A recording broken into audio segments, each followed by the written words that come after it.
Hi friends, welcome to one more mini blog. నిన్న మొన్నటి దాకా ఎక్కడ చూసిన ఇన్స్టాగ్రామ్లో కానీ యూట్యూబ్లో కానివ్వండి ఈ చాయ్ బ్రెడ్డే ఎక్కువ ట్రెండింగ్లో ఉంది. అయితే నేను చేద్దామని ఒకసారి ట్రై చేస్తున్నానండి.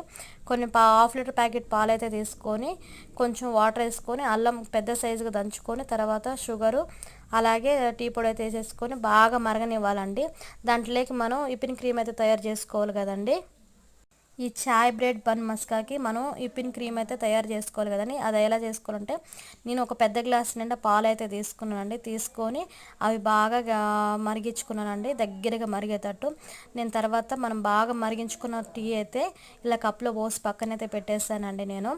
అయితే చాలామంది వీడియోస్లలో వాటిట్లో నేను చూస్తున్నానండి, దాంట్లో నిమ్మకాయ వేసేసి పాలు ఇరగొట్టేసుకొని మిక్సీ పట్టి అలా చేస్తున్నారు, లేదంటే మిల్క్ పౌడర్ కూడా వేస్తున్నారండి. నేను న్యాచురల్గా చెయ్యాలని న్యాచురల్గా అయితే ఇలా క్రీము డైరెక్ట్ దాంట్లో ఏమీ లేదండి, ఓన్లీ పాలతోటే, కనీసం వాటర్ కూడా లేదు, పెద్ద గ్లాస్ నిండా పాలనే బాగా మరిగించి అలా విప్పింగ్ క్రీమ్ అయితే తయారు చేశానండి.